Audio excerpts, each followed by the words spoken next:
अस्सलामुअलैकुम, good morning everybody, how are you doing. अच्छा जी, एक और गिरफ्तारी जो कि कल से हमें लग रहा था और बातें भी हो रही थी कि ढूंढा जा रहा था, कल से लग रहा था और शेख साहब को तो कई हफ्तों महीनों से लग रहा था, लग ही रहा था, लेकिन चूंकि कल परसों से शेख साहब मिल नहीं रहे थे ना, आपको पता है, तो तब कंफर्म हो गया था कि एक्चुअली इनको ढूंढा जा रहा है। लेकिन फिर तो अब बिल आखिर वो ससुराल में है कि नहीं है? अब्दुल्ला ऐसे नहीं कह सकते, वो खुद कह रहे हैं, मैं थोड़ी कह रहा हूँ। हाँ, उन्होंने तो इसके बारे में कोई शायरी भी की थी कि क्या उन्होंने कहा था जेल मेरी ससुराल है और समथिंग मेरी हथकड़ी मेरा जेवर है और मौत मेरी महबूबा है। बिल्कुल, उसके लिए हमारे पास कुछ एक एनिमेशन भी है, लेकिन हम इस्तेमाल करेंगे वो दिखाने से। आपको बस एक दफ़ा फिर बता दें कि साबिक वज़ीर दाखिला शेख रशीद जो हैं वो रात गिरफ्तार हो गए हैं। अच्छा, इंटरेस्टिंग थोड़ी सी डेवलपमेंट इस तरह है, इस वक्त बाय द वे वो इस्लामाबाद के थाना अपारा जो है वहाँ मुंतकिल कर दिया गया था उनको, और पुलिस हुकाम का दावा है कि शेख रशीद नशे की हालत में थे और शेख रशीद के पास से महंगे ब्रांड की शराब बरामद हुई है, और इसके अलावा बहुत सी इस किस्म की बातें हो रही हैं। और इसके अलावा शेख रशीद से के कब्जे से क्या क्या मिला है जनाब? उनके M4 rifles, Kalashnikov automatic guns भी बरामद हुई हैं। पुलिस का दावा है शेख रशीद के पॉलीक्लिनिक अस्पताल में मेडिकल टेस्ट किए गए। शेख रशीद के खिलाफ थाना अपारा में मुकदमा दर्ज है। FIR के मुताबिक शेख रशीद ने इल्ज़ाम लगाया है कि आसिफ जरदारी ने इमरान खान को कत्ल कराने के लिए दहशत गर्दों की खिदमत हासिल की, जिसका मकसद आसिफ जरदारी को बदनाम करना है। शेख रशीद को गिरफ्तार करके तफ्तीश की जाए। शेख रशीद ने पुलिस स्टेशन में तलबी का नोटिस इस्लामाबाद हाई कोर्ट में चैलेंज कर रखा है। शेख रशीद ने आसिफ जरदारी पर इमरान खान के कत्ल की साजिश का इल्ज़ाम दोहराया भी और कहा ये दहशतगर्दी के जरिए इमरान खान की जान लेना चाहते हैं, ये उनका कहना था, और इमरान खान के पास इसके सबूत भी हैं। सारे बदमाश हैं, ये घरों में दाखिल हुए हैं, सीढ़ियाँ लगा के इन्होंने दरवाजे तोड़े, बदतमीजी की है और तमाम मुलाजमीन को मारा है और ज़बरदस्ती मुझे डाला है इन्होंने गाड़ी में। मियाँ ताहिर साहब ने मेरी जमानत ली और उन्होंने कहा 6 तारीख को IG पेश हो, और ये SHO नवाज लीग का टाउट है और ये नवाज लीग ने इसको लगाया यहाँ। राना जो है सनाउल्लाह ये सारे काम करा रहा है, सारे घर के दरवाजे तोड़े हैं, खिड़कियाँ तोड़ी हैं और इन्होंने बेतहाशा मारा मुलाजमों को और ये उठा के लाए हैं। ये थाना जुल्म का निशान है, इंशाअल्लाह ताला हक की फतह होगी। और आपने सुन लिया कि शेख साहब ने काफ़ी लंबे चौड़े इल्ज़ाम भी लगाए हैं। शेख रशीद ने दावा किया कि पुलिस उनके घर में बगैर वारंट दाखिल हुई, दरवाजे और खिड़कियां तोड़ी, घर की तलाशी ली, मुलाजमीन को मारा पीटा और नंगा किया गया। इस्लामाबाद की पुलिस ने पिंडी की हदूद से गिरफ्तार किया। वज़ीर दाखिला राना सनाउल्लाह इंतकामी कार्रवाई का इल्ज़ाम भी लगा दिया है उन पर, और कहा राना सनाउल्लाह को पैगाम देता हूँ छोड़ूंगा नहीं। मतलब और ये विश्व साइकिल यही चलता रहेगा। कल का वजीर दाखिला जो था वो आज ज़ेरे एताब है, जो आज का वजीर दाखिला है कल उस पर झूठा हेरोइन का मुकदमा बनाया गया था, आज वाले पे शराब की बोतलें बरामदगी का बताया जा रहा है। मतलब ये सिलसिला में और शेख रशीद ने कह दिया है कि वो अब मजीद वो आइंदा नहीं छोड़ेंगे अगर वो कभी आए किसी ओहदे पर। और ऐसा ही होगा कि अगर ये आइंदा आ गए तो ये नहीं छोड़ेंगे और ये सिलसिला चलता रहेगा और हम सब इस सर्कस में सिर्फ तमाशाई बने बैठे रहेंगे। खैर, एक सर्कस फन भी होता है ना, you want to watch, this is done to death, इसमें तो किसी का कोई इंटरेस्ट भी नहीं है। Bro, why would you want to watch Sheikh Rashid and others, you know, performing or doing their stuff? अच्छा जी, ज़िंदगी में कभी शराब नहीं पी, शेख साहब ने कहा है, उनकी जान को ख़तरा है। अच्छा, ख़ासे गुस्से में आपे से बाहर नज़र आए। पहले तो वो हथकड़ी को जेवर और जेल को ससुराल और किसको महबूबा, मौत को महबूबा कह रहे थे, लेकिन उसके बाद गालम गलोच पे उतर आए और खूब गालियों से भरपूर अपनी गिरफ्तारी से कबल उन्होंने नारेबाजी की और he was quite frustrated. Anyhow, this is the latest. Sheikh Rashid जो हैं वो आपको पता है कि बड़ा वो उनका भी एक सेंस ऑफ ह्यूमर है, और ऐसी टेंशन टाइप सिचुएशंस में भी, जैसे वो महबूबा वाली बात है, वो कुछ शेरो शायरी कर देते होते हैं, लेकिन चूंकि वो बड़े गुस्से में थे और गालियाँ शालियाँ दे रहे थे तो ज़रा अजीब सी बात लगी। मतलब that is not like him. तजियाकार इरशाद भट्टी हमारे साथ मौजूद हैं और यही है जो पहले होता रहा वही अब भी हो रहा है। भट्टी साहब, मतलब कल के वज़ीर दाखिला आज ज़ेरे अताब हैं, आज जो वज़ीर दाखिला हैं वो कल ज़ेरे अताब थे। इस पूरी एपिसोड में हुकूमत के लिए भी एक सबक है कि गैर मनतकी मुकदमेबाजी, सियासी इंतकामी कार्रवाइयाँ, इनसे कुछ हासिल होता नहीं है। लेकिन उन्होंने भी यही किया और अब भी यही कर रहे हैं लोग जो बैठे हुए हैं। मतलब nobody is willing or ready to learn or change or for a change do anything for the country or the nation. ओहो, कौन करेगा? नहीं, बिल्कुल नहीं करेंगी। आप देख लेना, कल पीडीएम जब अपोजिशन में थी तो क्या रोने रोए जा रहे थे। नैब न्याजी गठजोड़ है, झूठ FIA को हमारे खिलाफ इस्तेमाल किया जा रहा है, हमें गद्दार बनाया जा रहा है, मुल्क दुश्मन बनाया जा रहा है, हम पर काफिर होने के फतवे लगाए जा रहे हैं। आज पीडीएम हुकूमत क्या कर रही है? आज नैब का किसी से गठजोड़ है कि नहीं है? FIA इस्तेमाल हो रही है कि नहीं है? झूठे मुकदमे बनाए जा रहे हैं कि नहीं है? और गद्दार बनाया जा रहा है कि नहीं? फैक्ट्रियां गद्दार और काफिर की खुली हुई हैं कि नहीं है? ये लोग नहीं सीखते। बदकिस्मती ये है कि ये लोग नहीं सीखते और इन्होंने सीखना भी नहीं है, क्योंकि इक़्तिदार में आते हैं तो चेहरे अलग होते हैं, बातें अलग होती हैं। अपोजिशन में होते हैं तो चेहरे अलग होते हैं और बातें अलग होती हैं। बिल्कुल, ये तो ऑब्वियसली हम काफ़ी सालों से भट्टी साहब देख ही रहे हैं। अच्छा, अब ये फवाद चौधरी की रिहाई से मुंसलिक एक और बड़ा दिलचस्प किस्म का एस्पेक्ट है। ये तो अब किसी हद तक मेरा ख्याल है सारों को ही पता है और वाज़ेह हो चुका है कि चौधरी परवेज़ इलाही और फवाद चौधरी की ख़ास बन नहीं रही। तो क्या इस रिहाई के बाद चौधरी परवेज़ या फवाद दोनों में से कोई एक इमरान खान के साथ रहेगा या मिलकर साथ चलने का मार्जिन आपको लगता है कि अभी भी बाकी है? ये किस तरह ऑप्शंस कोई नहीं आए। हाँ, मतलब ये किस तरह वर्कआउट आपको लग रहा होगा? देखिए, चौधरी परवेज़ इलाही का जो बयान था उस पर उन्होंने माज़रत कर ली। उन्होंने फवाद चौधरी साहब की अहलिया बेगम साहबा से भी माज़रत कर ली, उन्होंने ट्वीट भी किया, माज़रत कर ली। उनको ये नामुनासिब बयान था इस वक्त जो उन्होंने दिया, वो नहीं देना चाहिए था। और बिलाशुबा उसके पीछे एक बैकग्राउंड था कि फवाद चौधरी उन लोगों में हैं जो तहरीक इंसाफ के उन थोड़े लोगों में जो असम्बलियाँ दोनों तोड़ना चाहते थे और जो कौमी असम्बली से निकलने के हक़ में भी थे। चौधरी परवेज़ इलाही उन लोगों में से थे कि जो कहते थे कि असम्बलियाँ ना तोड़ें क्योंकि ये हमारी पनाहगाहें ख़त्म हो जाएंगी, हमें गिरफ्तारियाँ होंगी, मुकदमे होंगे। और कोई उनका ये भी एक वज़नी दलील थी कि क्या आपको हम असम्बलियाँ तोड़ दें तो क्या गारंटी है कि इलेक्शन हो जाएं, क्या गारंटी है कि नून लीग की हुकूमत ना आए, क्या और हमारे तरक्याती फ़ंड्स और फिर नून लीग को खुली छुट्टी मिल जाएगी, वो बड़े प्रोटोकॉल के साथ नवाज शरीफ तक वापसी हो जाएगी। तो इस बात में तो वज़न है, लेकिन उनको ये बात उस वक़्त नहीं कहनी चाहिए थी। दूसरी बात, जहाँ तक इस बात का ताल्लुक है कि परवेज़ इलाही और फवाद चौधरी, मेरा ख्याल है कि इकट्ठे रहेंगे और इकट्ठे आगे बढ़ेंगे। हाँ, अलबत्ता काफ लीग और परवेज़ इलाही और तहरीक इंसाफ, इसमें वो वाला जो एका था वो मुझे मुस्तकबिल में नज़र नहीं आ रहा। थैंक यू जी भट्टी साहब। अच्छा, बाय द वे, ये सारे मामलात और मसाइल तो चलते ही रहेंगे, लेकिन दोबारा से हम आपको बता दें कि महंगाई इस वक्त 47 साल तारीख की बुलंद तरीन सतह पे है। बिजली गैस तो वैसे ही नायाब है, बिजली के नर्ख भी बढ़ रहे हैं, पहले ही अनअफोर्डेबल है बहुत से लोगों के लिए। पेट्रोल ऑलमोस्ट अनअफोर्डेबल हो चुका है और एक आदमी के लिए अपनी तनख्वाह या अपने कारोबार में घर चलाना, वालिदैन की दवाएं पूरी करना, बच्चों के स्कूल की फ़ीस अदा करना ऑलमोस्ट इम्पॉसिबल हो चुका है। इसके बारे में हम ज़रा डिटेल में बात करेंगे लेटर इन द शो।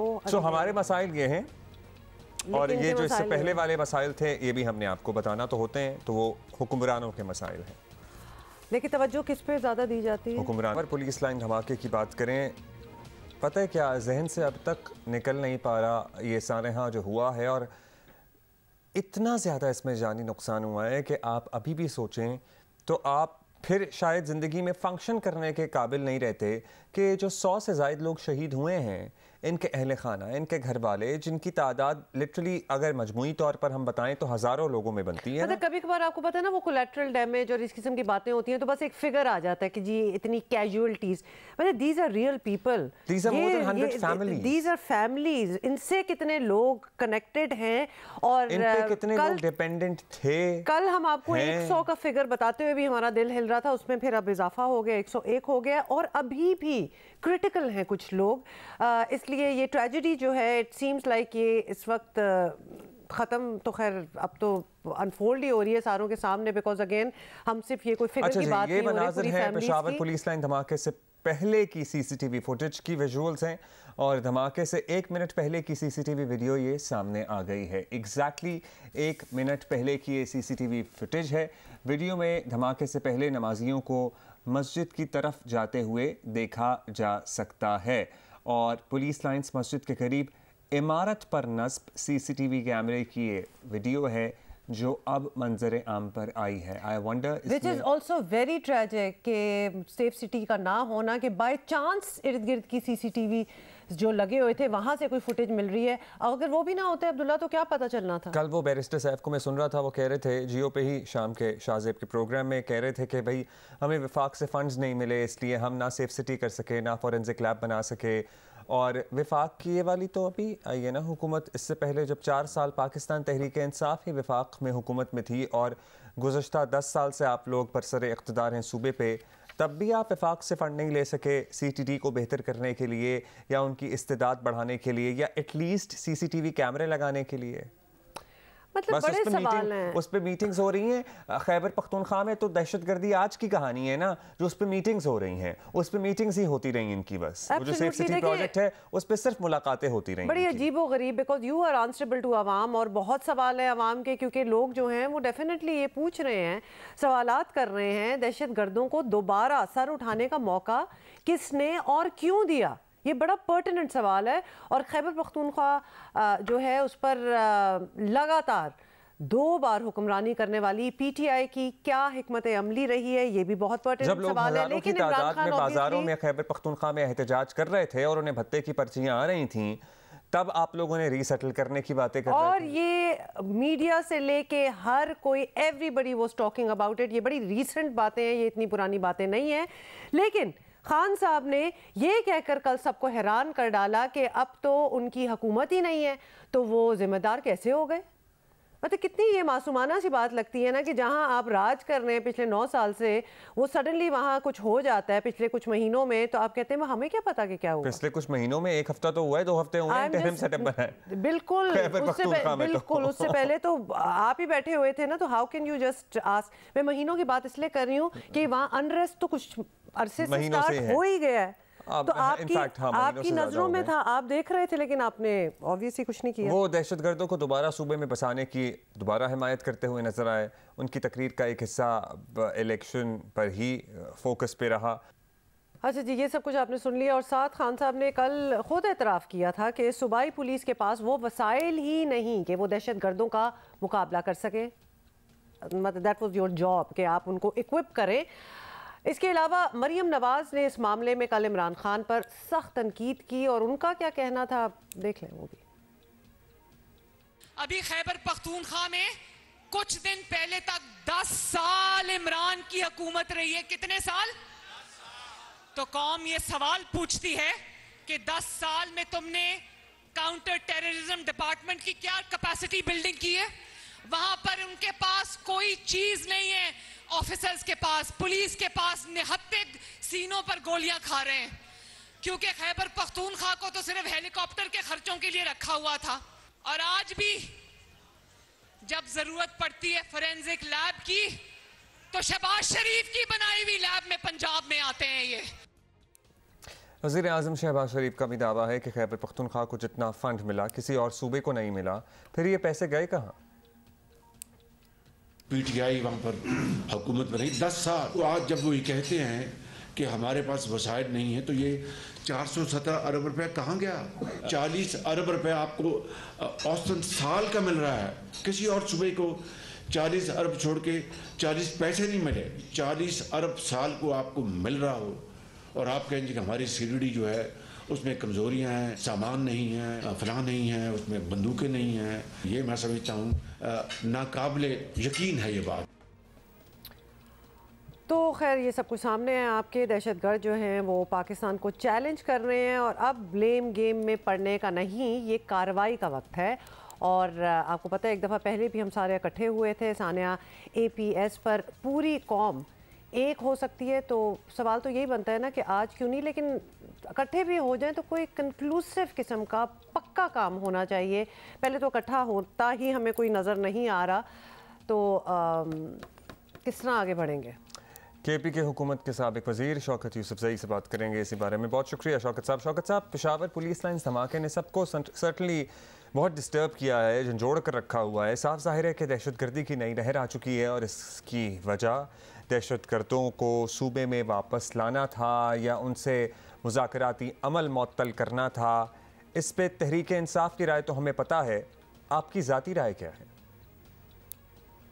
देखिए, दहशतगर्दी की अगर आप बात करते हैं तो 15-20 साल 25 साल इस सूबे को मुतासर किया है, लेकिन इसके बावजूद जब इमरान खान की हुकूमत आती है 4 साल, तो उसमें बड़ा अमन हमने देखा और किसी किस्म की कोई इतनी बड़ी दहशतगर्दी नहीं हुई।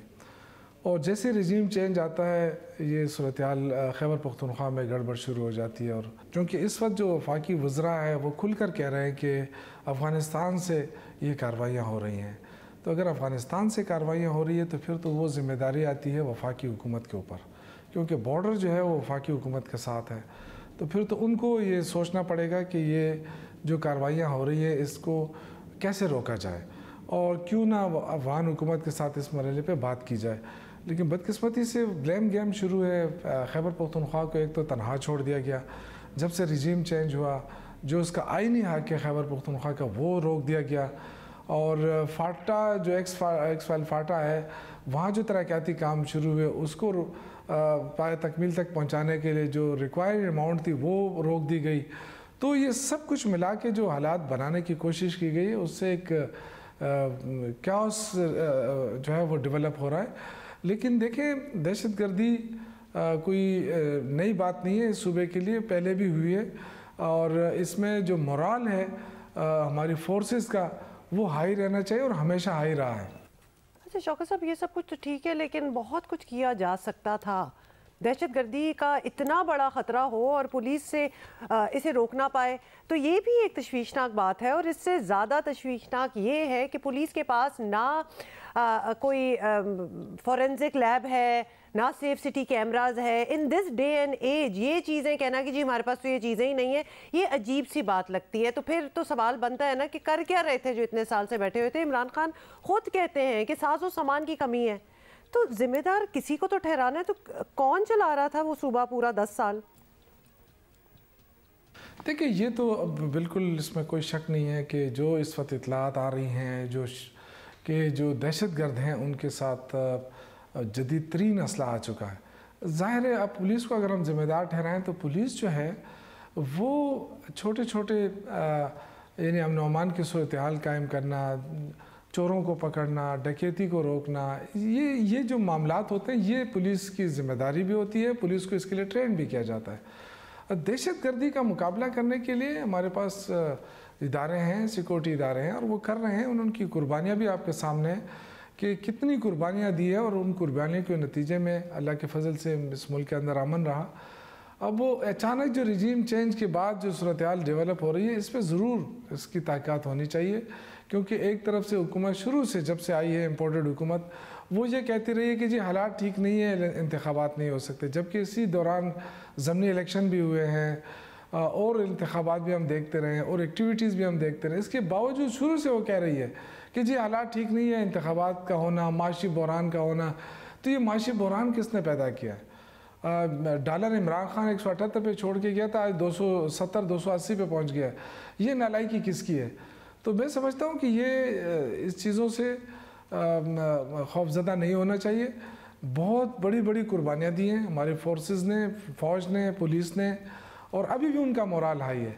और अगर हम इस तरह की बातें करेंगे तो उनका मोराल जो है वो डाउन होगा। बड़े मुश्किल वक्त में उन्होंने अपनी कुर्बानियाँ दी हैं, बड़ी मुश्किल वक्त में वो दहशतगर्दी के ख़िलाफ़ खड़े हुए हैं, कौम उनके साथ खड़ी है। तो ये इस तरह की बातें करके मुझे समझ नहीं आ रहा कि किसका एजेंडा पूरा किया जा रहा है। चौकी साहब, जो हो रहा है इसके ज़िम्मेदारों का तयन भी तो होना चाहिए ना, वो अमल भी तो साथ साथ चलना चाहिए। लेकिन पहली तरजीह तो सर्टनली यही है कि आवाम को कैसे महफूज बनाया जाए। अब इन हालात में इमरान खान साहब कल भी इलेक्शन की बात करते रहे, इलेक्शन हुए, इंतखाबी मुहिम चली, कौन सेफ्टी की गारंटी कर सकता है? CTT के पास, पुलिस के पास, आप सभी लोग मान रहे हैं कि कोई इस्तेदादकार है ही नहीं। पुरअमन इंतखाबात का इनेकाद कैसे मुमकिन है? देखिए, इंतखाबात तो 2008 में भी हुए, उस वक्त क्या सूरत हाल थी, हमले होते रहे। 2013 में भी इंतखाबात हुए, बल्दियाती इलेक्शंस भी हुए। मैं जैसे कह रहा हूँ कि ये जो दहशतगर्दी के वाक़यात हैं इससे पहले भी हुए हैं और तवातर के साथ हुए। और उन हालात में 2013 में जब हम इलेक्शन लड़ रहे थे तो उस वक्त तो सूरत हाल इससे ज़्यादा गंभीर थी। जब हमने इलेक्शन लड़कर हम आए तो उस वक्त फिर जो पॉलिसियाँ बनाई गई उससे काफ़ी बेहतरी आई, सूबे के अंदर अमन रहा, लोगों का एतमाद बहाल हुआ। अब जो हुकूमत निगरान हुकूमत बदकिस्मती से यहाँ निगरान तो नहीं है, तो PDM की हुकूमत बनाई गई है, क्योंकि सारे PDM के लोगों को उसमें शामिल किया गया है। और मुझे नहीं ख्याल कि इस वक्त वज़ीर आला जो है वो निगरान वज़ीर आला वो कोई इतना बाख्तियार हो। सारे इख्तियारात इस वक्त गवर्नर हाउस में हैं और गवर्नर जो है वो डिक्टेशन दे रहा है। तो ये सूरत हाल ऐसी है कि इसमें इलेक्शन कमीशन जो आईनी जिम्मेदारी है कि 90 रोज़ के अंदर इलेक्शन होंगे, तो वो जिम्मेदारी तो ना गवर्नर पूरा कर रहा है ना इलेक्शन कमीशन पूरे कर रहा है। इलेक्शन कमीशन ने ख़त लिखा है, इट्स गुड, लेकिन उसका जो जवाब गवर्नर ने दिया है कि जी इंतखाबात कराएँ 90 दिन में हैं, लेकिन तारीख देनी चाहिए या नहीं देनी चाहिए, हालात कैसे हैं, इन हालात में देनी चाहिए नहीं दे। भाई क्या इससे पहले हालात ख़राब नहीं थे? तो इसका तो हल वाहिद हल है कि पॉलिटिकल स्टेबिलिटी हो। इस वक्त जो सारे सूरत हाल की जो लिंक जाती है वो अनस्टेबिलिटी से जाती है। अगर अनस्टेबिलिटी है मुल्क के अंदर तो सबसे पहले तो इसको ख़त्म करना है, और वो बग़ैर इलेक्शन के ख़त्म नहीं हो सकता। अच्छा शौकत साहब, जब इख्तियारात की बात होती है ना तो हम आवाम जो है वो ये लिटरली ये सवाल करना स्टार्ट हो जाते हैं कि जब इख्तियारात आप बाद में आके कहते हैं कि नहीं थे या नहीं मिल रहे थे, तो आप लोग फिर उस कुर्सी के लिए, उस जगह के लिए इतना लड़ते क्यों हैं? ये एक बहुत ही बेसिक किस्म का सवाल है। और फिर जब आप पहुंच जाते हैं तो तब भी उस कुर्सी को, उस पोजीशन को एम्पावर नहीं करते। तो सवाल तो फिर बनते हैं। एनीवे, सियासी सवाल पे आ जाते हैं। एक सियासी सवाल ये भी है कि अब तहरीक इंसाफ खैबर पख्तूनख्वा इलेक्शन में भरपूर हिस्सा लेने का इरादा रखती है, तो आवाम को ये भी बताना पड़ेगा कि आपका वज़ारत आला का उम्मीदवार कौन है। तो कुछ सोचा है आप लोगों ने, कुछ तय किया? देखिए, वज़ीर आला बनना ये हमारे लिए कोई इतना बड़ा इशू है नहीं, क्योंकि जो इंतखाबात है उसकी तैयारी हमने कर ली है और हमारे पार्लिमानी बोर्ड का इजलास भी हो चुका है। और हफ्ते को इमरान खान साहब की क़यादत में जो उन्होंने बुला लिया है सारे जो मेंबर्स हैं पार्लिमानी बोर्ड्स के सूबे के, और वहाँ जाके कैंडिडेट्स फाइनल हो जाएंगे, इंतखाबी अमल शुरू हो जाएगा इंशाअल्लाह ताला। हम अपनी कैंपेन शुरू करेंगे, जो जीत जाए उसी में से फिर वज़ीर आला होता है। ये नहीं होता कि पहले से वज़ीर आला नामज़द हो जाए। जो लोग मुंतखब होकर आते हैं, और ये इख्तियार साबिक़ वज़ीर-ए-आज़म इमरान खान के पास है और हमें उन पर पूरा एतमाद है। वज़ीर आला कोई भी हो इंशाअल्लाह ताला पॉलिसियाँ उन इमरान खान की चलेंगी और तहरीक इंसाफ की होगी और आवाम के मफाद में होगी, और इंशाअल्लाह आवाम को रिलीफ देंगे। सो जहाँ जहाँ PTI की हुकूमत होगी वहाँ इमरान खान आपके मुताबिक सारी पॉलिसियाँ चलाएंगे। इमरान खान के दौर में खैबर पख्तूनख्वा पुलिस, बहुत शुक्रिया आपका शौकत साहब, thank you for giving time to us. Imran Khan साहब के दौर में खैबर पख्तूनख्वा पुलिस के IG और एडिशनल IG रहने वाले सैयद अख्तर अली शाह हमारे साथ मौजूद हैं। उनसे ज़रा हम सूबा खैबर पख्तूनख्वा की अमन अमान की सूरत हाल जो आज मखदूश है उस पर बात कर रहे हैं कि how did things again and up here. बहुत शुक्रिया शाह साहब। शाह साहब, खैबर पख्तूनख्वा हमेशा ही दहशतगर्दों का सबसे ज़्यादा निशाना रहा है, इस सूबे के आवाम को सबसे ज़्यादा टारगेट किया गया है, जिस पे मैं कहता हूँ जिस पे कोई ये नहीं कहना चाहिए कि रेजिलियंस है और फ़ख्र करना चाहिए, ये ट्रेजेडी है। दहशतगर्दी के ख़िलाफ़ हम आपसे जानना चाहते हैं, जंग में फ्रंट लाइन मोर्चा भी यही सूबा है, लेकिन यहाँ पे पुलिस हुक्काम की सतह पे या फिर एक ही हुकूमत रही है गुज़श्ता 10 साल से एक ही पार्टी की, उनकी सतह पर कोई स्पेशल काउंटर टेररिज्म पॉलिसी बनी? गवर्नर की सदारत इजलास होते थे जिसमें कि governor, chief minister, core commander, chief secretary, IG, intelligence के इदारे, होम सेक्रेटरी तमाम बैठक करते थे। ये रिव्यू करते थे अपनी पॉलिसीज़ को, अपनी कारकर्दगी को, और जहाँ और एक इंफॉर्मेशन का एक्सचेंज होता था और उसकी बिना पर अहम फैसले किया करते थे। तो एक इसकी ज़रूरत है कि इसको दोबारा एक्टिवेट किया जाए। इसी तरह से हमने डिविजनल टास्क फोर्स बनाई थी, कमिश्नर उसकी सदारत करता था। होम डिपार्टमेंट की सतह पर फिर प्रोविंशियल टास्क फोर्स थी, डिस्ट्रिक्ट टास्क फोर्स थी, और हमने ज़िलों को और ख़ासकर पेशावर को हमने मुख्तलिफ जोन्स में तकसीम कर दिया था, जहाँ पर रैपिड डिप्लॉयड फोर्सेस थी। अच्छा चलिए ये बताएं कि पाकिस्तान के जिन बड़े शहरों में पुलिसिंग को मौसर बनाने की ज़रूरत समझी गई, वहाँ सबसे पहले तो सेफ सिटी प्रोजेक्ट लाए गए, फॉरेंसिक लैब्स वगैरह ये सब कुछ बनी, पेशावर इसके लिए कभी क्वालिफाई क्यों नहीं कर पाया? 9/11 के बाद गुज़िश्ता सालों में पुलिस ने बड़ी जांवर्दी के साथ, दलेरी के साथ मुकाबला किया और यहाँ के लोगों को एक हिफाजती हिसार दिया। लेकिन इसके बावजूद मैं ये कहूँगा कि बहुत सी जगहों पर अब भी कमी रही है, और उसमें मैं ख़ास कर कहूँगा कि पेशावर अब हमारा अर्बन वो है, यहाँ पर हमने जदीद सतह के CCTV कैमरास लगाने थे, हमने कमांड एंड कंट्रोल रूम बनाना था जिसको हमने सेफ सिटी का नाम दिया, लेकिन वो आज तक नहीं बन सका। हमने जदीद सतह की फॉरेंसिक साइंस लेबॉर्ट्री बनानी थी जो नहीं बन सकी। हमने इनके लिए लिस्निंग डिवाइसेस लेने थे कि जो ये किसी और के मोहताज ना हो। GSM टेक्नोलॉजी आ गई है, लेकिन लिस्निंग डिवाइसेस अब भी पुलिस के पास, काउंटर टेररिज्म डिपार्टमेंट के पास नहीं है। इनके पास खुफिया फंड्स जो कि होने चाहिए, इंटेलिजेंस गैदरिंग के लिए खुफिया फंड्स की बहुत ज़्यादा ज़रूरत होती है, लेकिन जहाँ जिस किस्म के चैलेंजेस हैं उस तरह से इनके पास वो फंड्स नहीं हैं। इसी तरह से हाई प्रोफाइल लोगों को पकड़ने के लिए रिवॉर्ड मनी की ज़रूरत है, वो मतलूबा तादाद में इनके पास नहीं है, वो देने की ज़रूरत है। यहाँ पर पुलिस स्टेशंस को बढ़ती हुई जो आबादी है और जो चैलेंजेस हैं उसके मुताबिक असर-ए-नौ तंजीम की ज़रूरत है। अब भी 90 में जो उनकी तादाद होती थी उसे अभी तक नहीं बढ़ी, तो इन इलाकों को, इन एरियाज़ को प्लग करने की ज़रूरत है, और ख़ुसूसन दहशतगर्दी में इंटेलिजेंस के निज़ाम को बेहतर करने की ज़रूरत है। बग़ैर अच्छी इंटेलिजेंस के आप दहशतगर्दी की इंसदाद नहीं कर सकते। थैंक यू शाह साहब। साबिक IG, साबिक कृष्णलाल जी, अख्तर अली शाह हमारे साथ मौजूद थे। मतलब इस पे तो अजीब सी बात लगती है कि कल 100 बंदा शहीद हुआ है इधर, और सवाल जब भी हम किसी से भी कर लेंगे तो चलो साबिक IG साहब थे हमारे साथ, लेकिन हमारे पास लिस्टिंग डिवाइसेस नहीं है, हमारे पास कैमरास नहीं है, हमारे पास लैब नहीं है, मतलब क्या हो रहा था? और फिर ये कह देना लैक ऑफ फंड्स, कभी पैसे भी नहीं है। मतलब आपके हेली तो चलाने के लिए आपके पास बड़े पैसे थे ऑल दीज इयर्स, पैसे आपके पास थे, प्रायोरिटी आपकी गलत थी, बात सारी ये है। वरना उस जगह पे लिटरली जो फ्रंट लाइन ऑफ टेररिज्म, जहां से चीजें शुरू होती हैं, आना जाना वहां लगा हुआ है, अफगानिस्तान के साथ हमारे बॉर्डर जुड़े हैं, लेकिन तो छोड़ दें आप सेफ सिटी कैमरे तो लगा सकते थे। मतलब लिटरली तो शुक्र करो साथ वाले ने कैमरा लगाया हुआ था, वरना जो आज हमें फुटेज नजर आ रही है वो भी ना कभी पता चलती कि एक्चुअली हुआ क्या था। कहने का मतलब ये है कि क्या कर रहे थे, ये क्रिमिनल नेग्लिजेंस है। 10 साल और 4 साल विफाक पे बैठे हुए, विफाक अच्छा फंड्स नहीं देता। विफाक की तो ये हुकूमत अब आई है ना, विफाक से आप तब भी फंड्स नहीं ले सके जब आपकी अपनी हुकूमत थी। सिर्फ कैमरे लगाने के लिए, आप सेफ सिटी एक सिस्टम बनाने के लिए आप सिर्फ मीटिंग्स करते रहे।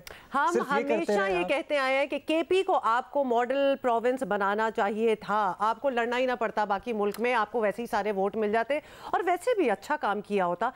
The one province that you had for 10 years, उसमें आप कुछ नहीं कर सके तो आप मुल्क संभालने जाएंगे। अच्छा जी, जल्दी से आपको बता दें कि क्रिकेट के तीनों फॉर्मेट्स में बेहतरीन कारकर्दगी दिखाने वाले कौमी टीम के कप्तान, हमारी शान, किंग ऑफ ट्राइब, हमारे कप्तान बाबर आजम ने one day cricketer of the year और सर गैरीफील्ड सोबर्स ट्रॉफी आपको पता ही है इनके नाम की है। ICC ने नजम सेठी से इन्होंने ट्रॉफी वसूल की है, और बाबर आजम ने 2002 की, अगर कैलेंडर ईयर की बात करें 2022 की, तो 9 मैचों में 84.87 की एवरेज से इन्होंने 679 680 भी कर सकते हैं, काश एक और कर लेते हैं, रन बनाए, जिसमें 3 सेंचुरियां और 5 निस्फ सेंचुरियां शामिल थी। और कौमी टीम के कप्तान 2021 में भी one day cricketer of the year का अवार्ड अपने कर चुके हैं नाम। Congratulations thank you so much Babar. मतलब इस किस्म की चीज़ें आप लोग करते रहें ताकि कुछ हमें भी ब्रेक मिले अपनी अदरवाइज ख़बरों से, because this is actually what we want to hear and इसमें लोगों का ज़्यादा इंटरेस्ट हो और चीज़ों में निकले ना, वरना पॉलिटिक्स तो आपको पता ही है कि कितनी फ्रस्ट्रेटिंग है हमारे मुल्क में। अच्छा जी, साथ ही आपको ये भी बताना है कि क्या आपने बताना है। ऑलराइट, मैं बता देती हूँ आपको कि पाकिस्तान क्रिकेट के कामयाब तरीन कप्तान, साबिक कोच, चीफ सेलेक्टर मिसबाह-उल हक को कौमी टीम के साबिक कोच मिकी आर्थर की मौजूदा सेटअप में नए ओहदे पर वापसी पसंद नहीं आई। तो ये आपको बताना था। और मिसबाह-उल हक की पीसीबी की पॉलिसी पर फट पड़े हैं और कहा बोर्ड जो है वो मिकी आर्थर से मुआहदे के लिए कोशां है। ये हमारे क्रिकेट सिस्टम पर तमाचा है, तमांचा है और बोर्ड इसकी तरफ देख रहा है जिसने पाकिस्तान को सेकंड ऑप्शन के तौर पर रखा हुआ है। हैज अ पॉइंट दो। साबिक हेड कोच ने कहा कि हम high profile full time coach तलाश करने के काबिल तक नहीं है और शर्मनाक बात है कि बेहतरीन कोचेस पाकिस्तान आना नहीं चाहते। सो ये है। अच्छा जी, सी यू इन द नेक्स्ट। थोड़ी देर पहले मैंने कहा था क्रिकेट में पॉलिटिक्स नहीं है, इतनी ज़्यादा पॉलिटिक्स यहाँ भी है। केस यू मिस्ड तो आपको वैसे मिस तो नहीं किया होगा अब तक। कल रात को साबिक वज़ीर दाखिला शेख रशीद को गिरफ्तार किया गया है। जाते हुए खासे नारे लगाते हुए गालियों से भरपूर वो नज़र आए और उनके वो बयानात तो आपको याद ही होंगे कि जेल मेरी ससुराल, हथकड़ियाँ मेरा जेवर और मौत मेरी महबूबा है। Because I think that was very creative. Insight कर रहे हैं ना कि क्रिएटिव एक्सप्रेशन में हमारा म्यूजिक डायरेक्टर जो है इसको पिरो के बना ले, डायलॉग बनाए या बन कोई गाना बन जाए या एटलीस्ट मीम मटेरियल तो है ही। खैर, शेख रशीद साहब को आज पेश किया जाएगा मजिस्ट्रेट की अदालत में और इनका जिस्मानी रिमांड लेने की कोशिश की जाएगी। लेट्स सी क्या होता है। अरफा फिरोज़ हमारे साथ मौजूद हैं। अरफा, घंटे पहले कोई आपसे हमारी बात हुई थी, उस वक्त तो कोई साइन नहीं था, कुछ अब पता लगा है कोई कारकुन, कुछ और लोग, कोई इनके वकील, इज एनीबडी देयर? देखिए, आज इस्लामाबाद कचहरी में शेख रशीद को जो इस्लामाबाद की पुलिस है वो पेश करेगी। जुडिशल मजिस्ट्रेट उमर शबीर की अदालत में पेश उन्हें किया जाएगा क्योंकि थाना पारा के तमाम केसेस उनकी अदालत में होते हैं जो मुलजमान होते हैं। अगर मैं आपको मौजूदा सूरत हाल बता चलूँ तो शेख राशिद जो भतीजे हैं वो तो आ चुके थे कोई घंटा डेढ़ घंटा पहले इस्लामाबाद कचहरी में, लेकिन अभी रिसेंटली जो है वो फैसल चौधरी जो वकील हैं पीटीआई के, एक सीनियर जो काउंसिल के तौर पे हमेशा जो पीटीआई के रहनुमा होते हैं उनको मुकदमात में हमेशा पेश होते हैं अदालत के सामने, तो वो कुछ देर पहले आए हैं और उन्होंने प्रेस कॉन्फ्रेंस भी की है। उन्होंने ये कहा है, एक जो मेन बात उन्होंने की, कल मेरे एक भाई को रिहा किया गया तो आज मेरे दूसरे भाई को जो है वो गिरफ्तार कर लिया गया। अदालतों से उन्होंने जो है वो इंसाफ मांगा और जो हुकूमत है उस पर तनकीद की कि वो जो सियासी इंतकाम है वो ले रहे हैं। अगर मैं आपको ये बताऊं कि कब शेख रशीद को पेश किया जाएगा तो जो ज़राए के मुताबिक हमें यह भी मालूम हुआ है जो इस्लामाबाद की जो कचहरी है उसके अभी अतराफ़ में सिक्योरिटी जो है वो उसमें नकलो हरकत थोड़ी सी हुई है और जो बख्शी खाना है जहाँ से शेख रशीद को लाया जाएगा वहाँ की सिक्योरिटी इस टाइम में सख्त हुई है, लेकिन जो अदालत के सामने जो सिक्योरिटी है, जो उसके अतराफ़ में सिक्योरिटी है जहाँ उन्हें पेश किया जाएगा, वहाँ अभी जो है वो भारी नफरी यहाँ कहीं भी हमें नज़र नहीं आ रही। लेकिन जो बख्शी खाना है जहाँ से शेख रशीद को लाया जाएगा और बिल्कुल बख्शी खाने के साथ ही मुतलका अदालत है वहाँ उन्हें पेश किया जाएगा। उस बख्शी खाने के अंदर जो है वो नकलो हरकत हुई है और जो सिक्योरिटी है वहाँ अभी सख्त हुई है। लेकिन फ़िलहाल जो पीटीआई रहनुमा है उनमें से हमें कोई भी नज़र नहीं आ रहा, जो पीटीआई के कुछ कारकुनान हैं वो भी हमें कोई भी नज़र नहीं आ रहे। फैसल चौधरी जो वकील हैं, फवाद चौधरी के जो भाई हैं, वो इस टाइम कचहरी आए थे और जो इसके अलावा जो भतीजे हैं शेख राशिद वो सिर्फ उन्होंने फैसल चौधरी ने कोई बात की किसी से मीडिया से, वो भी अक्सर बात करते ही हैं और साथ उन्होंने प्लान बताया कि एक्चुअली करना क्या है। अरफा का क्या करेंगे फैसल चौधरी आके? देखिए, प्लान जो है वो तो सिंपल ही होता है। जो जब भी किसी मुलजिम को गिरफ्तार किया जाता है तो मुतलका जो थाना होता है उसके जुडिशल मजिस्ट्रेट की अदालत में जो उसको पेश किया जाता है। जो इस्लामाबाद पुलिस है वो जिस्मानी रिमांड मांगेगी, अमूमन जो है वो 6 से 7 दिनों का अमूमन मांगा जाता है, लेकिन मिलता जो है वो 2 दिनों का ज़रूर दिया जाता है क्योंकि तफ्तीश जो है उसमें होती है। और जो इनके वकील हैं पीटीआई के, अमूमन जो सीनियर काउंसिल हैं उनमें 3 है, फैसल चौधरी, अली बुखारी और जो बाबर रवान है, वो हमेशा पेश होते हैं पीटीआई के रहनुमाओं की जानिब से। चूँकि शेख रशीद एक बड़े रहनुमा और PTI के जो है वो इत्तेहादी भी हैं, तो उनकी जानिब से भी PTI के जो वकला हैं, उन्हीं जो लॉयर्स फोरम है PTI का, उन्हीं में से कोई वकील सामने आएगा और इनका जो वकालतनामा है वो जमा कराएगा, उनकी जानिब से वो केस लड़ेगा। तो हमें उम्मीद जो हम लोग यही हम कर सकते हैं कि या तो फैसल चौधरी, अली बुखारी या बाबर रवान, इन तीनों में से कोई वकील आएगा और फिर जो है वो शेख रशीद का जो मुकदमा है वो आकर जो है वो अपने दलाइल पेश करेगा, जो आज जिस्मानी रिमांड के लिए होगा। जी ऑल राइट, बहुत शुक्रिया आपका अरफा फ़िरोज़, हमें अपडेट कर रहे हैं मजिस्ट्रेट की अदालत से, जहां कुछ ही देर में पेश कर दिया जाएगा शेख रशीद साहब को, साबिक़ वफ़ाक़ी वज़ीर दाखिला, और 3 दफ़ात इन पे दर्ज की गई हैं मुकदमे में, जिसमें बगावत पे उकसाने की दफ़ा शामिल है, नफ़रत फैलाने की और ग़ालिबन कुछ इज़्ज़त को नुकसान या फिर बदनाम करने की। सो वो सारी दफ़ात इनके मुकदमे में शामिल की गई हैं, जिसमें से एक तो काबिल ज़मानत है, 2 नाकाबिल ज़मानत हैं। इस्लामाबाद पुलिस नेचुरली इनके जिस्मानी रिमांड की इस्तदा करेगी। लेट्स सी क्या फ़ैसला होता है। In the mean time while this is happening, आपको ये एक दफ़ा हमें खैर याद कराने की ज़रूरत नहीं है, लेकिन करा रहे हैं हम बार-बार, याद तो हमें भूल सकती है ये बात, मतलब we are going through it, how can we even, हम महंगाई की बात कर रहे हैं, महंगाई की चक्की ने आवाम को पीस कर रख दी है। These are actually the right words, क्योंकि यही हो रहा है। गरीब तो गरीब, दरमियाने तबके के लिए रोज़मर्रा की अशिया ख़रीदना इम्तिहान से कम नहीं है। लोग ख़रीदारी से पहले 10 बार सोचते हैं, I do that by the way, कि ख़रीदूँ कि ना ख़रीदूँ। तो ये बड़ी बहुत सारी चीज़ें नॉर्मल पहले खरीद लिया करते थे, अब नहीं खरीदते। नहीं, नॉट एट ऑल, ऐसा कुछ नहीं हो सकता। इदारा शुमारियात की रिपोर्ट के मुताबिक इस वक्त मुल्क में महंगाई 27.55% को छू रही है, जो कि अगर हम आपको कंपैरिजन दें जी 1975 में, क्या 1975 के बाद पहली बार इस सतह पे ये महंगाई पहुंची है, और पेट्रोल और डॉलर की कीमत में बेतहाशा इजाफे की तबाहकुन असरात अभी आना बाकी हैं। इन हालात में हमने आवाम से पूछा कि वो गुजारा कैसे कर रहे हैं। आवाम का क्या जवाब था, सुनिए।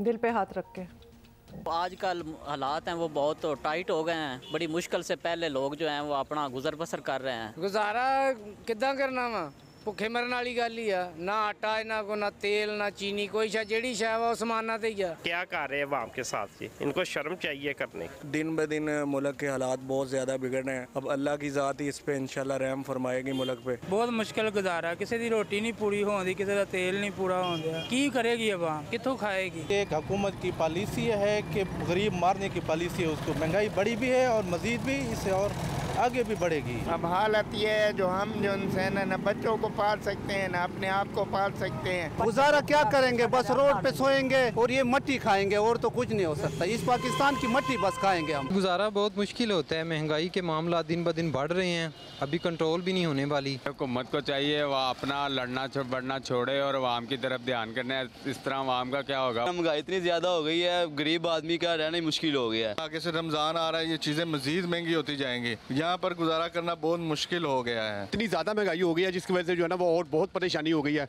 अब तो जो है ना वो गुजारा बहुत ही मुश्किल बल्कि नामुमकिन हो गया है। महंगाई जो इस वक्त हो रही है, पेट्रोल की कीमतें इतनी हाई चली गई हैं कि हम लोग जो है हम अफोर्ड नहीं कर पा रही है आवाम बिल्कुल भी। तो हुक्मरान चेंज करना चाहिए क्योंकि महंगाई बहुत हो गई है और हुक्मरान फेल हो गए, हुकूमत फेल हो गई है। ये मोटरसाइकिल देख रहे हैं ना, कोई पेट्रोल हम लोग डलवा सकते हैं, अगर रोटी खाने जाएंगे तो रोटी के पैसे नहीं मिलेंगे हमें। पेट्रोल महंगा, गैस महंगा, सब कुछ महंगा। 20,000 टन का वाला तो मर गया। बहुत ज्यादा ऐसा लग रहा है आग लगी है चीज का, भी तो और भी ज्यादा होगी महंगाई के पर। महंगाई ने तो कमर तोड़ दी है भाईजान, कुछ कहने सुनने के लिए कुछ बाकी बचा ही नहीं है। घर का खर्चा पूरा नहीं हो रहा, पेट्रोल महंगाई हर चीज़ जो है वो बढ़ती जा रही है।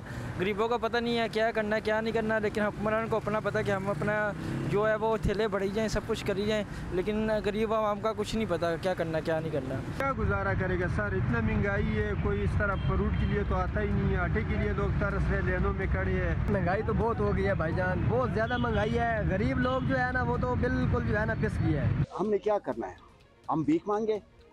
भीख भी तो नहीं मांग सकते, क्या करेंगे, अब भूखे रहेंगे। महंगाई बहुत ज़्यादा हो गई, हमारे तो समझ से बाहर है कि पता नहीं महंगाई कब खत्म होगी। बहुत परेशानी हो गई है, हुकूमत पता नहीं किस तरफ मुल्क को ले जा रही है। महंगाई इतनी बढ़ चुकी है कि गरीब बंदा जो है ना और धंसता जा रहा है ज़मीन के अंदर, गरीब बंदे की पूरत नहीं हो पा रही है। हुकूमत को चाहिए हमारे साथ ताउन करे और महंगाई को कम करने की कोशिश करे। सर हम वज़ीर हमारी अपील है कि हम हमारे को थोड़ा ख्याल करो। भाईजान अभी कैसे गुजारा होगा, इतनी महंगाई हो गई है, आटा ले घी ले कैसे करेंगे। आगे जाके तो भाई हम भीख मांगेंगे और क्या होगा। 300 350 रुपये किलो गैस हो गया, गरीब आदमी को तो मरना हो गया। इस हालात से मुकाबला ही नहीं किया जा रहा। 350 रुपये 320 रुपये किलो गैस मिल रहा है, रोड के ऊपर गैस भी नहीं मिल रहा, सवारी किराया नहीं दे रही, इतने परेशान है बेनता। अच्छा, ये मजबूरी भी बड़ी बुरी चीज़ है। ये लोगों की शक्लों पे अभी हम सारों की बातें सुन रहे हैं, ये टेंशन ऑफ नॉट नोइंग कि कल क्या होने वाला है, कि कल हम किस तरह गुजारा करेंगे। आज ही बड़ी मुश्किलों से कर रहे हैं तो कल क्या होगा। Is this the way to live? और उसके बाद एतराज़ ये होता है, जिस पे बड़ी कमेंट्री भी आजकल हो रही है, कि जी 800,000 Pakistanis have left the country और ब्रेन ड्रेन हो रहा है। क्या करेंगे? और उनकी डिसीजन मेकिंग क्यों हुई उस पर हम नहीं जा रहे, लेकिन इधर बैठ के वो क्या कर सकते हैं, पहले आप ज़रा ये बताएं। वो लिटरली उनमें से आधे से ज़्यादा तो वो होंगे जो बाहर जाके स्ट्रगल करके अपनी फैमिलीज़ को इधर सपोर्ट करेंगे, क्योंकि इधर नहीं हो रहा। तो ये लोग जो कह रहे हैं कि सर जी हुकूमत, कोई एक शख्स ने ये कहा कि कोई सर जी हम ये कहेंगे कि आवाम की मदद करें, उनकी शक्लों पे पता चल रहा है आप लोगों के अपने झगड़े, वी आर नॉट इंटरेस्टेड, हमारे लिए कुछ करो। एक और मसला, हम सारे मसाइल पे बात करते हैं, लेकिन इन मसलों की माँ एक हमारा आबादी का मसला भी है। हम एक पॉपुलेशन फट चुके हैं हम लोग। मतलब क्या हो रहा है भाई, ये जब तक कंट्रोल नहीं करेंगे। एक मुझे लॉजिकल बात बताइए कि एक आदमी जो गुजारा बड़ी मुश्किल से करता है, ख़ुद अपना आप उसकी शादी हो जाती है, बीवी का ऐड ऑन खर्चा हो जाता है, बच्चा हो जाता है, फिर बच्चे पे बच्चा, फिर 5 बच्चे हो जाते हैं या 4 बच्चे हो जाते हैं। क्या हो रहा है?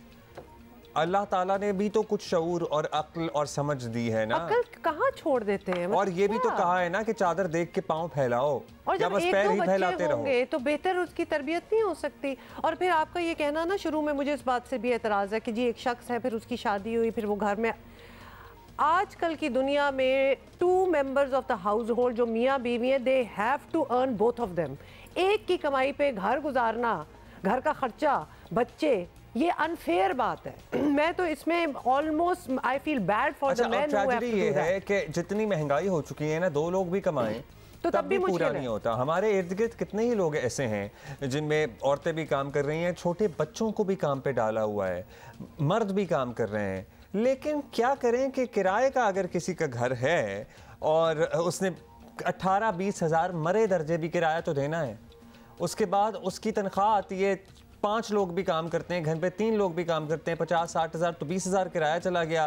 फिर 1 महीने आ जाता है अचानक से 20 हज़ार रुपये बिजली का बिल। लिटरली आप जरा यूटिलिटी बिल्स पे आई एम सॉरी आ जाएं। आपने बिजली का आपने देना है, उसके बाद गैस जो नहीं आ रही उसका भी आपने बिल देना है, फिर आपके बच्चे स्कूल जा रहे हैं, आपने स्कूलों का करना है, उसके बाद ट्रांसपोर्टेशन, ऑब्वियसली पब्लिक ट्रांसपोर्टेशन जो कि ऐसे करके ऊपर चली जाती है, जो कि अभी भी हो रहा है। अब 1000 और खर्चे, उसके बाद हुकूमत के लिए आपने इन लोगों को इन माइंड रख के एक बजट बनाना है अभी बिल्कुल in the coming few day. What are you thinking? ये किस तरह होगा? तो ये बेचारे जो परेशान नज़र आ रहे हैं, जिनको आज के बाद कल का नहीं पता कि क्या होने वाला है, राइटली सो। अभी आप देखें कि रेलवे टिकट्स भी बढ़ा दिए गए हैं, वो भी कितना रेलवे की टिकट्स जो है ट्रेनों के, बल्कि हम आपको उसका भी बताते हैं। अच्छा, ये जो ट्रांसपोर्टर्स होते हैं, जब पेट्रोल सस्ता होता है, सर्टनली इससे पहले 2 दफ़ा कोई 1 रुपया कम नहीं करता। जैसे ही पेट्रोल की कीमतों में इजाफा होता है, ये खुद ही अपने तय कीमतें बढ़ा देते हैं। कौन पिस रहा है? सिर्फ आवाम पिस रहे हैं। और ट्रेजेडी पता है क्या है कि there is no light, at least we don't see it yet at the end of the tunnel. We would love to show you some positive ray, जो कि obviously सालों से हमारा ये काम भी ये है कि हम आप लोगों को इतना डिप्रेस ना होने दें। हालांकि हालात हमेशा चैलेंजिंग होते हैं, लेकिन then there are times जब आपको लिटरली कुछ नजर नहीं आ रहा लेकिन होता। भाई हम सब मिलकर ही डिप्रेस हैं। मतलब इधर क्या हो रहा है, क्या लगता है, हम क्यों रो रहे हैं? अच्छा जी, क्या करें? क्योंकि पाकिस्तान रेलवे ने बाय द वे किसी को कुछ नहीं पता, मुसाफिर ट्रेनों के किराए में 8% इजाफा कर दिया है माशाल्लाह। और ट्रेनों के किराए में इजाफे का इतलाक जो है वो बिल्कुल फौरी होगा। और साथ ही आपको ये भी बता दें कि तर्जुमान रेलवे के मुताबिक डीजल की कीमतों में इजाफे से यौमिया 1 करोड़ 10 लाख रुपए का इजाफी बोझ पड़ा है। और ट्रेनों की तमाम क्लासेस के किराए में इजाफे का इतलाक फौरी तौर पर होगा। ताहम किराए में इजाफे का इतलाक ग्रीन लाइन ट्रेन पर नहीं होगा, बट दैट्स 1। उसके अलावा 8% जाहिर है जब डीजल की कीमतों में इजाफा हुआ है तो किरायों में भी इजाफा किया जा रहा है। ये है सूरत हाल सबकी, हमारी, आपकी, हमारे इर्द गिर्द जो लोग हैं सभी की ज़िंदगी ज़रा मुश्किल है, लेकिन हम क्या करें कि हमने यहीं रहना है, हमने इन्हीं हालात से नबर्द आज़मा होना है। इसलिए मैं कहता हूँ कि एक जो चारा नज़र आता है वो ये कि हम खुद अपने सब खर्चे ऑटोमेटिकली कर्टेल कर रहे हैं ना, किसी को लेक्चर देने की अब वो ज़रूरत नहीं रही, खुद ही हो रहा है ना, क्योंकि nobody is able to afford anything. लेकिन अपने से जो नीचे लोग हैं उनका ज़रा ख़ास ध्यान रखें, उनका ख़ास ख्याल रखें, क्योंकि अगर पहले उनका गुजारा हो भी रहा था तो अब नहीं हो रहा है। और अब आप लिटरली आप कहीं शॉप के लिए निकलें, कहीं ग्रोसरी के लिए निकलें, लोग इर्द गिर्द होते हैं, पैसे वगैरह मांग रहे होते हैं, ज़रा उनकी स्टोरी सुन लिया करें आप, क्योंकि अब अगर सोचें कि आपके साथ ये हो रहा है जो माशाल्लाह फिर भी कुछ अफोर्ड कर सकते हैं, तो बाकी लोगों का क्या हाल होगा। And the number of gadagas, the beggars, वो देखा है increased and they are asking for what? आटा मांग रहे हैं। मतलब लिटरली जब घर में रोटी ही ना हो तो क्या ख्वाब देखने और क्या स्कूल और क्या, मतलब you cannot think beyond that। खैर गदागर तो चलें, पेशावर भी आप समझ रहे हैं, लेकिन the number has increased so much कि थोड़ी सी रिफ्लेक्शन तो है ना कहीं हमारी सोसाइटी की कि गुर्बत है, लोगों का नहीं होता गुजारा, तो वो गदागरी कर रहे हैं, उन्होंने इसी को पेशा बना लिया है।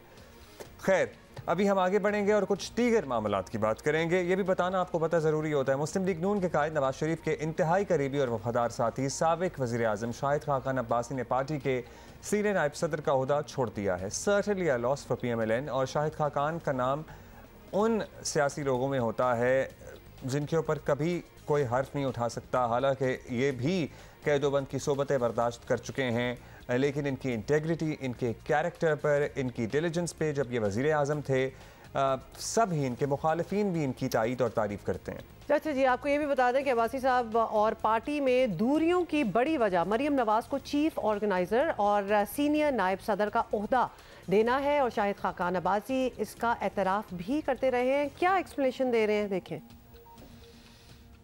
नहीं, मुझे कोई एतराज़ नहीं था, ये पार्टी की स्वाबदीद होती है, पार्टी के सदर की स्वाबदीद होती है, मेरा कोई एतराज़ नहीं है, ना ही मेरे को तहफ़्फ़ुज़ात हैं। ये पार्टी ने फ़ैसला किया है, लेकिन जब ये फ़ैसला हो गया, मरीम नवाज़ मेरी छोटी बहन है, वहाँ पर अब मेरा रहना मुनासिब नहीं था, न मेरे लिए मुनासिब था न उनके लिए मुनासिब था। उनको एक ओपन फील्ड मिलनी चाहिए।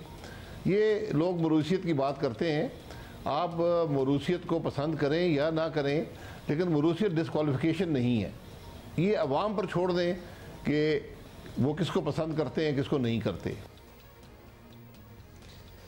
ये है लेटेस्ट। नून लीग पर ख़ानदानी पार्टी और मौरूसियत के इल्ज़ामात लगते रहे हैं, मगर मरीम नवाज़ को पार्टी का सीनियर ओहदा मिलने के बाद इन इल्ज़ामात को और तक़वियत मिली है।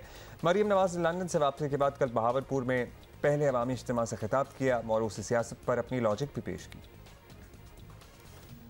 मेरे ओहदे की बड़ी बात हो रही है, कोई कहता है चीफ ऑर्गेनाइजर, कोई कहता है सीनियर वाइस प्रेसिडेंट। ये ओहदे तो मुझे अभी 1-2 हफ्ते पहले मिले। जब से आपने मुझे मोहब्बत और शफकत देना शुरू की है, मैं किसी ओहदे की मोहताज नहीं हूँ। अल्लाह के फजल से आपकी मोहब्बत मेरे साथ है। मैं तो इन ओहदों के बगैर भी आपके शाना बशाना थी और आप मेरे शाना बशाना थे। और वो जिसको कहते हैं ना, खिसियानी बिल्ली खंबा नोचे, मौरूसियत का बड़ी तकलीफ हो रही है लोगों को, तो सुन लो, अवाम की आवाज और मोहब्बत को मौरूसियत नहीं जमहूरियत कहते हैं। नहीं तो फिर अवाम की मोहब्बत मिल ही रही थी, तो फिर तो बिल्कुल ही ओहदे नहीं होने चाहिए ना, क्योंकि अपनी पार्टी के लोग भी इसमें नाराज हो रहे हैं, बेशक आप लोग माने या ना माने। तो मरीम नवाज सारी बातें इमरान खान और उनके साथियों को नहीं लगाती हैं, अपनों को भी लगा देती हैं। हाँ, वो साथ साथ उन्होंने सुना दी है जो कह रहे हैं। लेकिन लिटरली अगर यू थिंक कि अवाम की मोहब्बत ही इसको जमहूरियत कहते हैं, तो देन उतना ही काफ़ी है, फिर आगे टाइटल्स की क्या ज़रूरत है। एनीवे जी, चंद माह पहले आपको याद दिला दें कि वज़ीर आज़म शहबाज शरीफ के बेटे हमजा शहबाज को वज़ीर आला पंजाब बनाने पर भी नून लीग को तनकीद का सामना रहा, और सिर्फ शाहिद खाकान अब्बासी नहीं, सीनियर रहनुमा ख्वाजा साद रफ़ीक भी सियासत से मायूस नज़र आते हैं। मुस्लिम लीग नून को शायद समझना होगा कि वक्त बदल रहा है, किसी भी जमात को फैमिली लिमिटेड कंपनी नहीं बनाया जा सकता। पार्टी को कायम रखना है तो जमहूरी बुनियादों पर चलाना पड़ेगा। और इसकी ताज़ा मिसाल ये भी है कि मियाँ साहब नाराज़ होकर चले जाते थे जब मिफ्ता 7 रुपये फ़ी लीटर पेट्रोल बढ़ाते थे, तो मियाँ साहब को तो खिड़की के किनारे तक पहुँच जाना चाहिए नीचे देखने के लिए कि कितनी गहराई है 35 रुपये लीटर बढ़ने पर। सो जहाँ मिफ्ता साहब कुछ इक़दामात करते हैं जो कि ख़ानदान नहीं हैं, तो मियाँ साहब को पसंद नहीं आया और आवाम के साथ ऐसी ज़्यादती नहीं होनी चाहिए, जबकि खैर वो भी वही रहे थे जो सर्टनली सब मजबूर हैं करने के लिए। लेकिन जहाँ अपनों की बात आती है वहाँ ना कोई नाराज़ होता है और ना किसी से कोई सवाल किया जाता है। खैर पार्टी से मुस्ताफ़ी होने वालों में शाहिद खाकान अब्बासी प्रॉबेबली आखिरी आदमी ना हो, और हमारे हमसाया मुल्क में ना बड़ी कांग्रेस जो है वो केस स्टडी है इसकी।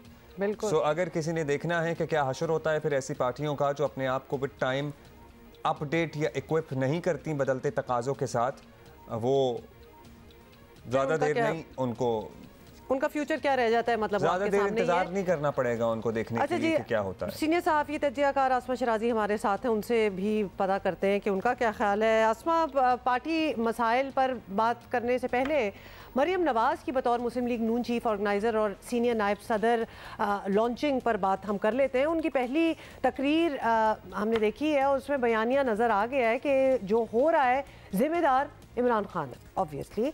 तो आपके ख्याल में ये बयानिया इलेक्शन जितवाने वाला बयानिया है या फिर ये एक जलसों वाली बात है?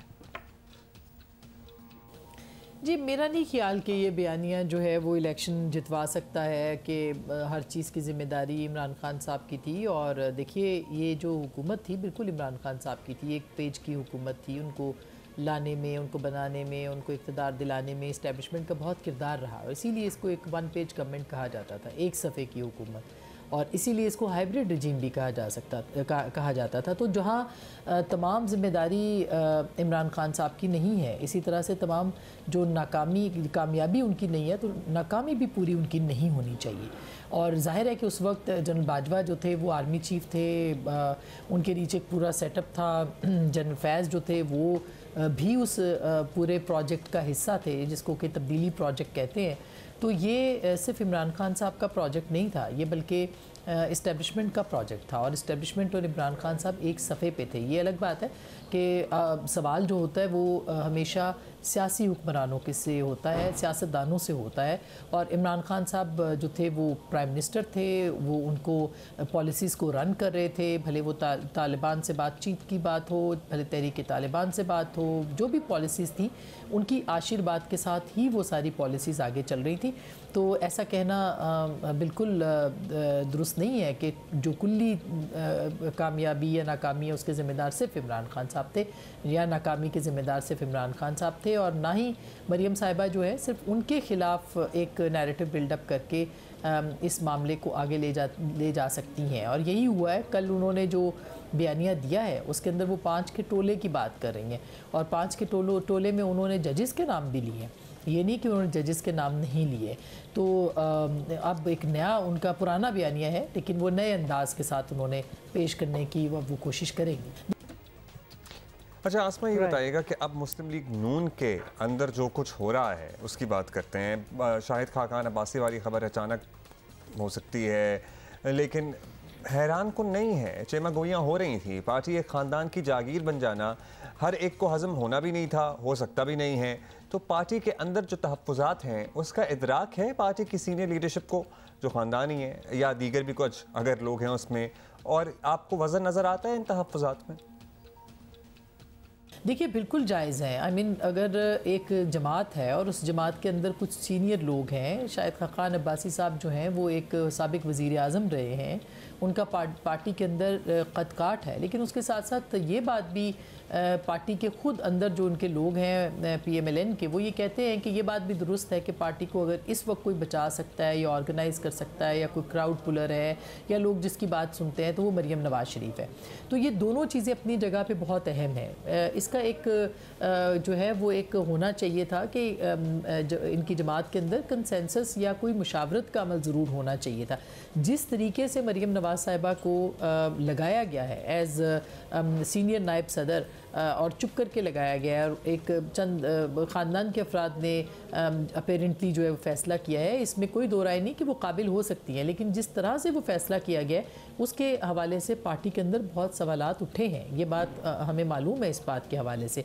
और अब मौरूसियत जमहूरियत का मुकाबला नहीं हो सकता, या जमहूरियत को अगर आप मौरूसियत को जमहूरियत का नाम दे रहे हैं तो ये एक सरासर गलत बात है। मौरूसियत बेशक हमारे रीजन के अंदर या मुख्तलिफ मुल्कों के अंदर मौरूसियत को लोग एक्सेप्ट करते हैं, मगर इसको जमहूरियत का नाम कतई तौर पर नहीं दिया जा सकता। तो मेरा ख्याल है कि सियासी जमातों को अपने अंदर जमहूरियत लाने की ज़रूरत है। अगर पार्टी का इलेक्शन होता या कोई इस ओहदे के लिए इलेक्शन होता या बातचीत भी होती, तो हो सकता है कि जो सीनियर लोग थे वो यही कहते कि आप पार्टी इस वक्त जो है वो बहुत क्राइसिस में है, तो इसकी भागदौड़ मरियम साहिबा को दे दी जाए, जो कि इक्वली कैपेबल भी हो सकती हैं और हैं भी।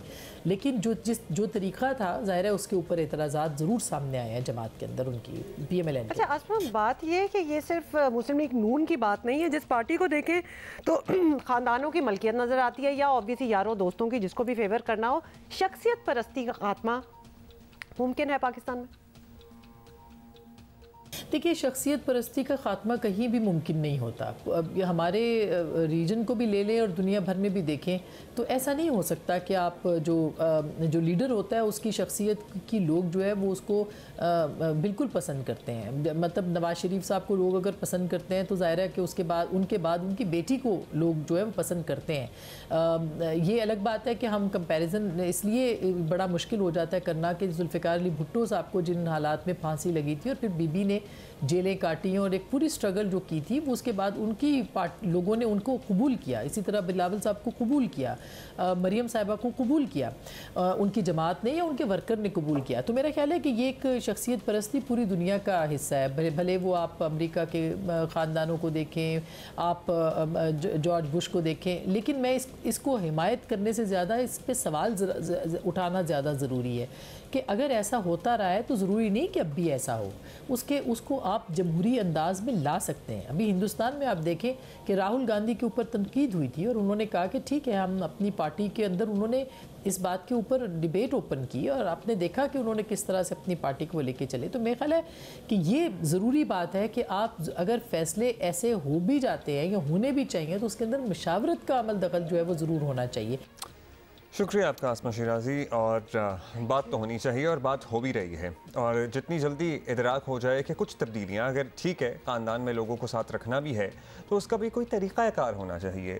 जो दीगर लोग हैं उनकी इम्पोर्टेंस या उनकी कदर कम नहीं होनी चाहिए, क्योंकि उनकी कंट्रीब्यूशन, जिनकी कंट्रीब्यूशन ज़्यादा है ही नहीं है ना, अगर सामने उनका वज़न भी ज़्यादा होना चाहिए। जिनकी कुर्बानियाँ ज़्यादा हैं उनकी इम्पोर्टेंस भी ज़्यादा होनी चाहिए। वन मोर प्रॉब्लम जिसका जिक्र करना ज़रूरी है कि कराची में प्रॉब्लम इतनी है, रोना नहीं हंसी आती है। मतलब क्या बंदा करे। वन मोर प्रॉब्लम जिंदगी में। कराची में कोरोना का नया वेरिएंट BF7 जिंदगी हमारी जैसे बड़ी कोरी कागज चल रही है ना, बहुत सीरियस मामला, मसाइल की कमी का सामना है। BF7 जो है वो आ गया है, जिसने हाल ही में चीन में हज़ारों लोगों को मुतासिर किया है। इसकी तस्दीक हो गई है। अब इस वेरिएंट में क्या सलाहियत है, एज इन सलाहियत नुकसान पहुंचाने की कितनी सलाहियत है, ये हम जानते हैं। डॉक्टर शोभा लक्ष्मी हमारे मुताद्दी अमराज हैं, हमारे प्रोग्राम में मुताद्दिद बार आ चुकी हैं। डॉक्टर शोभा, सबसे पहले चूंकि आधे से ज़्यादा, अगर हम सिर्फ कराची की बात करें तो आधा शहर तो बीमार है ही है, वो मौसम की वजह से है या BF7 वायरस हमें लग गया है, क्या हो रहा है? How do we differentiate? देखिए, डिफ्रेंशिएट तो जब तक आप टेस्टिंग नहीं कराते उस तरह से नहीं कर सकते, बट जब भी सर्दियाँ आती है, विंटर्स आते हैं, तो वायरस का जो सर्वाइवल टाइम है वो बढ़ जाता है। तो ऐसी सूरत हाल में आपको इन्फेक्शंस लगने के चांसेस थोड़े से ज़्यादा होते हैं। तो अभी भी जो रेस्पिरेटरी ट्रैक वायरसेस चल रहे हैं, नॉट प्रूवन कि all of them are corona, because influenza भी चल रहा है, रेस्पिरेटरी सिंथेशियल वायरस भी चल रहा है, पैरा इन्फ्लुएंजा वायरसेस हैं। ये सारे वायरसेस हैं जो कि रेस्पिरेटरी ट्रैक्ट इन्फ्लुएंजास या सांस की बीमारी करते हैं। आपको खांसी, बुखार और सांस में तकलीफ जैसी अलामातें होती हैं। तो not necessarily this is corona, ये अदर वायरसेस भी हो सकते हैं। और विंटर्स में all over the world respiratory tract influenzas का जो रेट है थोड़ा सा बढ़ जाता है। दूसरी बात यह है कि पिछले 2-3 साल जो है हम जब मास्क कर रहे थे तो हमारी इम्यून सिस्टम जो है वो वीक हो गया था। अब दोबारा से जब हमने मास्किंग खत्म कर दी है, ओवर क्राउडिंग फिर से बढ़ गई है, लोग जो है वो अपनी रूटीन की लाइफ में आ गए, बच्चे स्कूल जा रहे हैं, तो ये सब चीज़ें भी कंट्रीब्यूट करती हैं क्योंकि आप लोगों का इंटरेक्शन ज्यादा हो रहा है, तो एक आदमी से दूसरे आदमी को इन्फेक्शन लगने के चांसेस बढ़ जाते हैं। डॉक्टर साहिबा, BF7 जो है, ये जो नया वेरिएंट है, ये ज्यादा खतरनाक है, कम खतरनाक है, ये बता दें आप। इसमें क्या क्या मुतासर होता है? क्योंकि कोरोना में हमने देखा है रेस्पिरेटरी सिस्टम, स्टमक, सभी कुछ पिछले वेरिएंट्स में तो मुतासर होता था जी। हाँ, तो देखिए जी, BF7 जो है ये भी ओमिक्रॉन जो वेरिएंट है उसी की एक शक्ल है, तो ये इतना सीरियस नहीं है जैसे डेल्टा था। और अभी तक ज्यादातर केसेस चीन से रिपोर्ट हुए हैं, पर जब एक वेरिएंट दुनिया के एक हिस्से में आता है तो वो फिर दूसरे हिस्से में लगने में टाइम नहीं लगता है।